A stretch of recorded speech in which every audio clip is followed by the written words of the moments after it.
I never asked to be born, but my parents, Wayne and Abigail Billy, made it clear from the start that I wasn't planned. I'm Madison, the second child they didn't want. My sister, Amber, was the one they wanted, the golden child. Growing up in the Billy house felt like living in two separate worlds. Amber's world was full of love, attention, and celebration. Mine? Coldness, indifference, and barely hidden resentment.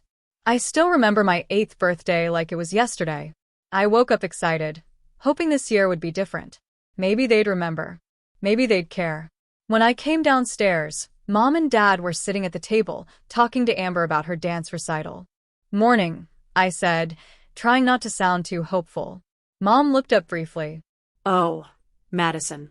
"Your cereal's in the cupboard." That was it. No happy birthday, no hug, nothing. Later that night at dinner, Dad finally remembered. "Oh, right. Happy birthday, kid," he muttered without even looking up from his plate. Mom glanced at him, surprised. "Is that today?" I thought it was next week. That night, I lay in bed holding the only birthday card I got, one from Grandma Francesca. Her words made me feel like I mattered. "My dearest Madison, happy birthday, sweetheart. You bring so much joy to my life. Never forget how special and loved you are. Love always, Grandma." I read that card over and over, trying to believe it. But how could I feel special when my own parents barely remembered I existed? School wasn't much better. Parent-teacher conferences were always a disappointment. I'd watch other kids' parents show up, proud and engaged. Mine? They always had an excuse. "Sorry, Madison," Mom would say, not sounding sorry at all. "Amber has her dance competition that day. You understand, right?" I'd nod like it didn't hurt, but it always did. The worst part was hearing them talk about me when they thought I couldn't hear. One night, I was supposed to be asleep when their voices drifted up the stairs. "I just don't get it," Dad said. "Amber is so bright and talented. Why can't Madison be more like hers?" Mom sighed. "I know. It's like she doesn't even try. Remember how Amber was reading at 4? Madison could barely tie her shoes at that age." Their words cut deep. Each one was a reminder that I'd never be good enough, never be wanted. As I got older, the distance between me and my parents only grew. I became quiet and kept to myself. Why try when nothing I did would ever be good enough? But there was one person who truly saw me, Grandma Francesca. Every visit to her little house felt like entering a different world, a world where I was loved, where what I said mattered, where I could just be me. When I was 13, I reached my breaking point. Home had become unbearable, and I knew I had to make a change to save myself. One day, with tears running down my face, I went to Grandma. "Grandma," I said, my voice barely a whisper, Can I live with you?" I held my breath, afraid she might say no. But her answer came immediately, full of love and warmth. "Oh, sweetheart," she said, pulling me into a hug. "You'll always have a home with me. And one day, everything I have will be yours." I melted into her arms, feeling safe for the first time in years. I didn't care about inheriting anything. I just wanted to feel loved and wanted. When my parents heard about it, their reaction didn't surprise me. They laughed. "That tiny old house," Dad scoffed. "And she works at the library for peanuts.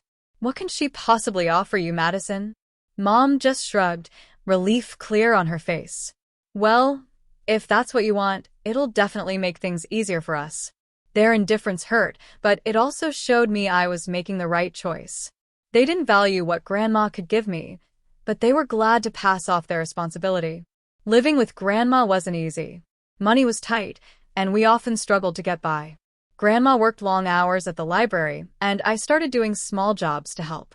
But none of that mattered because, for the first time, I felt loved and accepted. Grandma never missed a school event.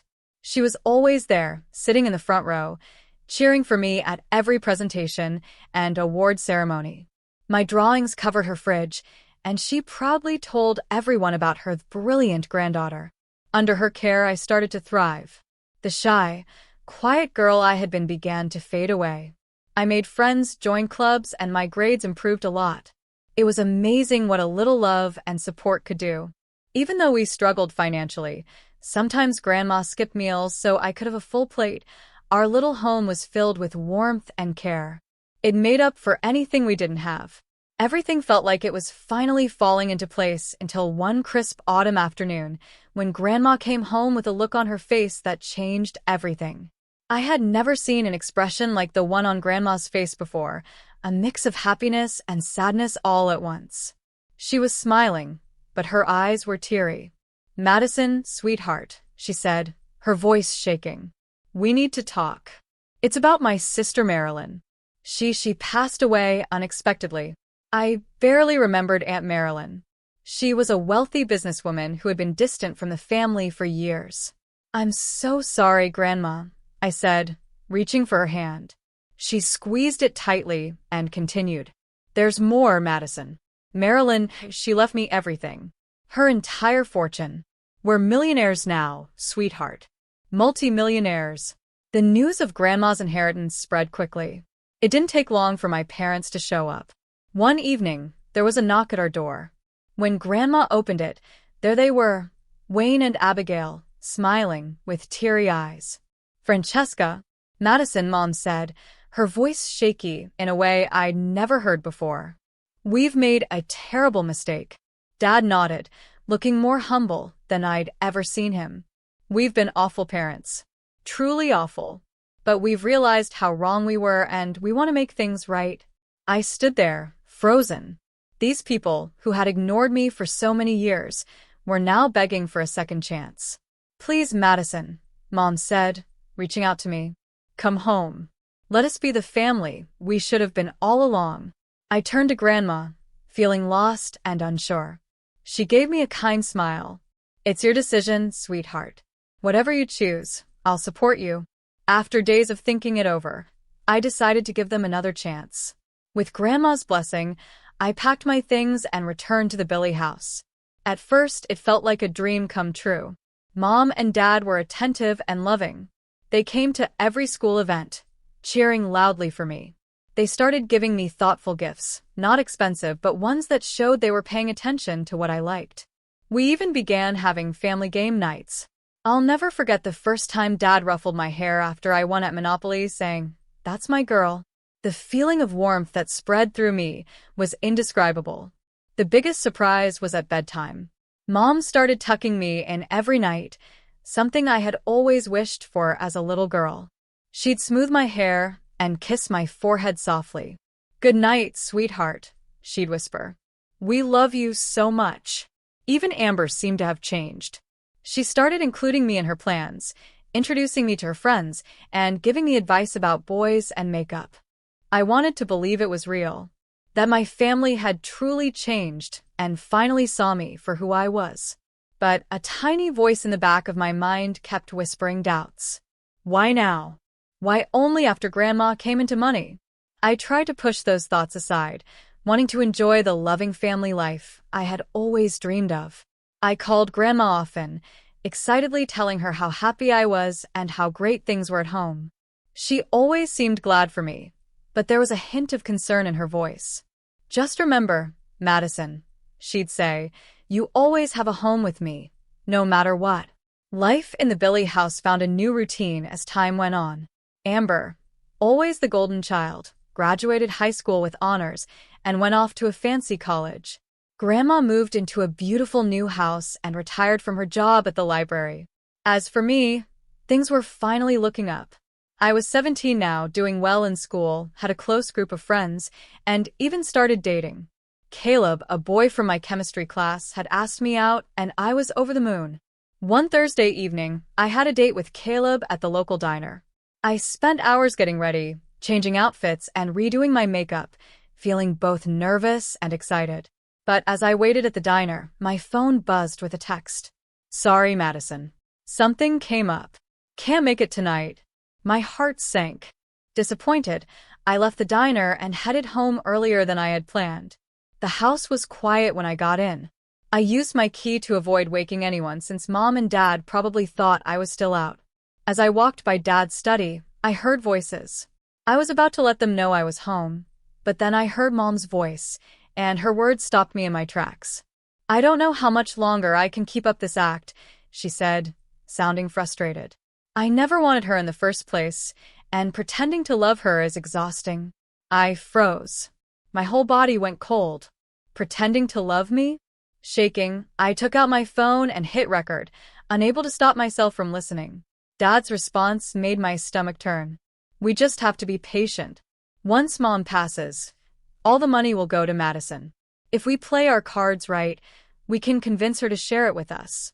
Just think of the life we could have." I stood there, unable to move, as my world fell apart. Everything I thought I had, the loving family, the bedtime kisses, the proud smiles at my achievements, it was all fake. It was all a show, all for Grandma's money. Tears filled my eyes as the truth hit me.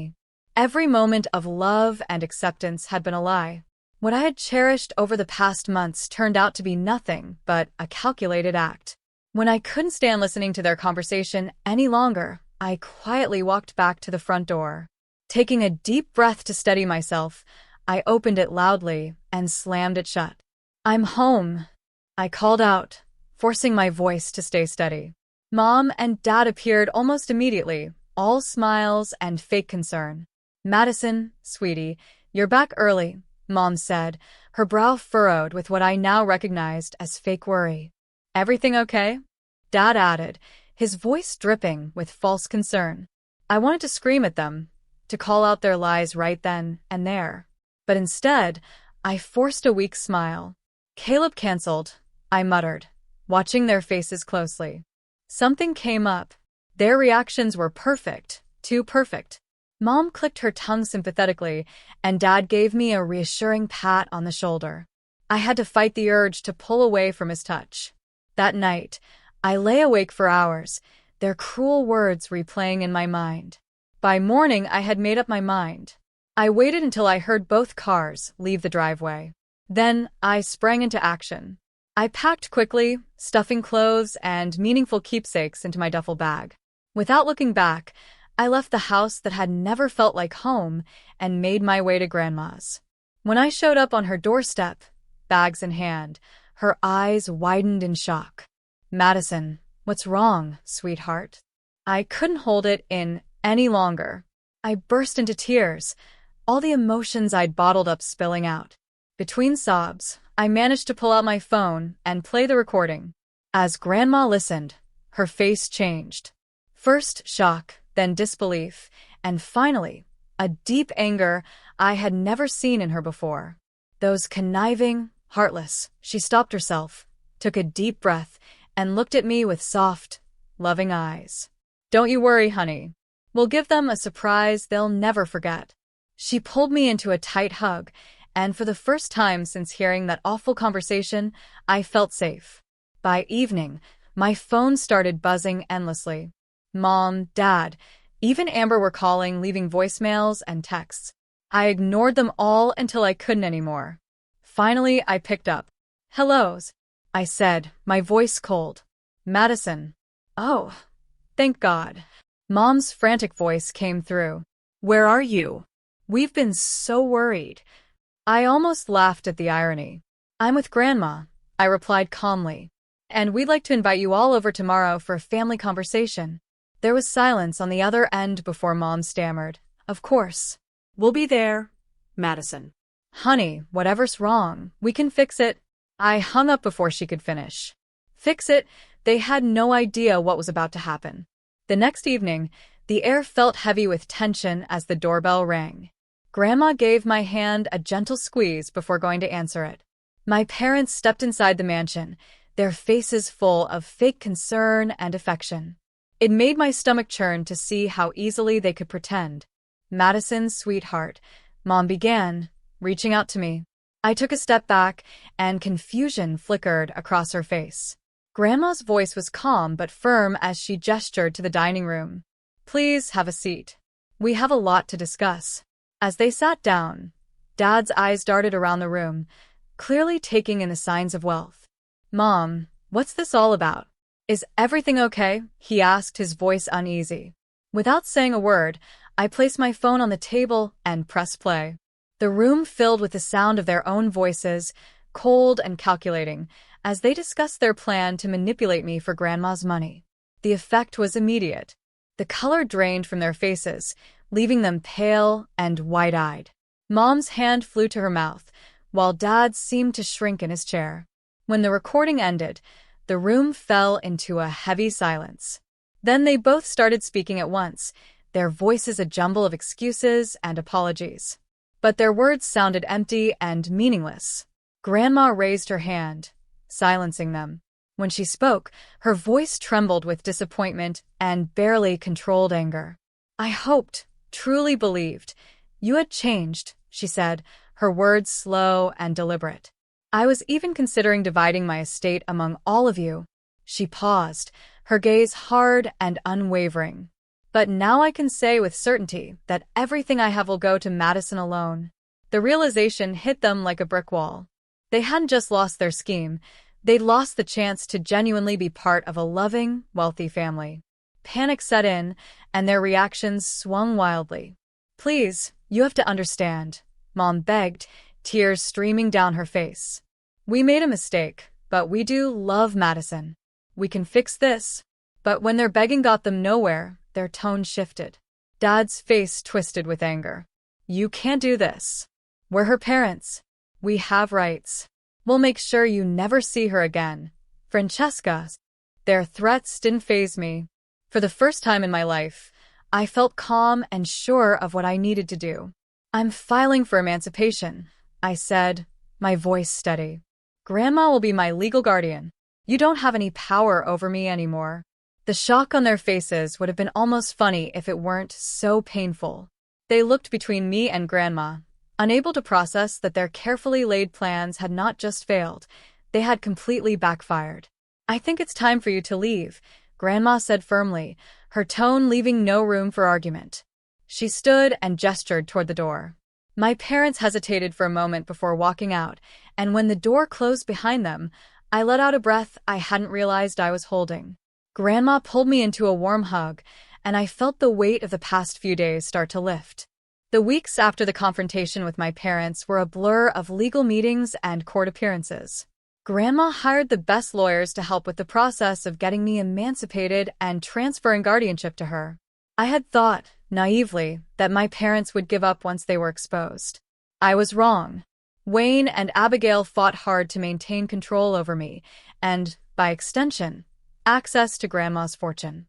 But our lawyers built a strong case, using years of neglect and emotional abuse as evidence. The recording of my parents' cruel conversation was damning, but it wasn't the only proof we had. Teachers from my old schools testified about how my parents never attended parent-teacher conferences or school events.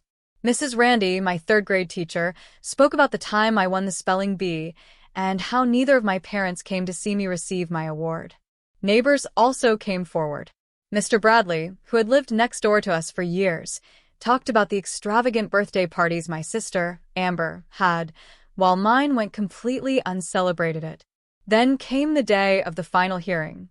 As we waited in the courtroom for the judge to arrive, I saw someone slip in quietly through the back door. Amber. When Amber took the stand, her words broke apart any remaining illusion of family loyalty. "Yes, Your Honor," she said, her voice steady. "I knew about my parents' plan to use Madison to get access to my grandmother's money." The courtroom erupted in whispers. I sat frozen, unable to believe what I was hearing. Amber continued, her tone calm and matter-of-fact. The sudden kindness, the sisterly bonding, it was all part of the act. Our parents thought it would be more convincing if I played along. Her eyes met mine briefly, and for a moment, I thought I saw regret. But it was too late. Her words were the final blow to any hope I had of mending my relationship with my family. The judge's decision came quickly and decisively. Grandma was granted full guardianship, and I was legally emancipated from Wayne and Abigail Billy. As we walked out of the courthouse, I felt an overwhelming sense of relief. For the first time in my life, I was free. I felt a strange mix of emotions, relief, sadness, and a deep sense of freedom. Grandma put her arm around my shoulders and pulled me close. "It's over, sweetheart," she said softly. You're safe now. I nodded, unable to speak because of the lump in my throat. It was over, yes, but it was also a new beginning. A chance to build a life free from manipulation and conditional love. As we drove home, I looked out the window, watching the familiar streets of my childhood pass by.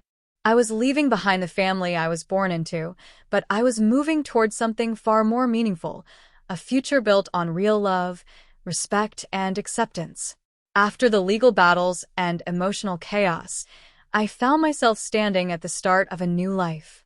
The mansion I now shared with Grandma wasn't just a house. It was a safe haven where I could finally breathe, grow, and heal. With her love and support as a constant in my life, I focused on my studies with a new sense of purpose. I wasn't trying to prove my worth to indifferent parents anymore. Instead, I was building a future for myself on my own terms. Grandma, true to her word, gave me every opportunity she could. But more than the material comforts or tutors she provided, it was her constant love and encouragement that made the biggest difference. You can be anything you want to be, Madison, she'd say with a proud smile. The world is yours. We went on adventures I had never dared to dream of before. In England, I fell in love with art and architecture. On a safari in Africa, I discovered a passion for wildlife photography. Every trip and new experience helped me uncover parts of myself I didn't know existed. But the most important work wasn't in the exciting places we visited. It was in the quiet office of Dr. Lucas, my therapist. Twice a week, I sat on her cozy couch and slowly worked through years of emotional pain. It's okay to be angry, she told me gently. It's okay to grieve the family you should have had. Over time, I began to trust again, not just others, but myself. I started to see my own worth and understand that I deserved love and respect simply for being me. As my high school graduation approached, I found myself looking back on the difficult journey that had brought me to this point. The family I had lost, the struggles I had faced, and the strength I had gained, it all led me to this moment. The family I was born into was no longer part of my life. No cards, no calls, no contact. Mom, Dad, Amber, they were now just characters in a painful chapter of my past. But losing them gave me something much more valuable: self-respect, inner strength, and the unconditional love of a grandmother who had been more of a parent to me than my biological parents ever were. The night before graduation, Grandma and I sat on the patio, watching the sunset paint the sky in shades of orange and pink. I'm so proud of you, Madison, Grandma said, reaching over to hold my hand. You've been through so much, and look at you now. You're stronger and more beautiful than ever. I felt tears well up, but for the first time, they were tears of joy. I couldn't have done it without you, Grandma. You saved me. She shook her head, smiling. No, sweetheart. You saved yourself. I just gave you a safe place to do it. The next day, as I stood on stage accepting my diploma, I heard Grandma's cheers above everyone else. A sense of peace washed over me. The pain of my past no longer defined me. Instead, I felt excitement for the bright future ahead. I had lost the family I was born into, but I gained something far more precious: the freedom to become who I was always meant to be. As I looked out at the crowd, my eyes met Grandma's. In that moment, I knew that whatever came next, I wouldn't face it alone.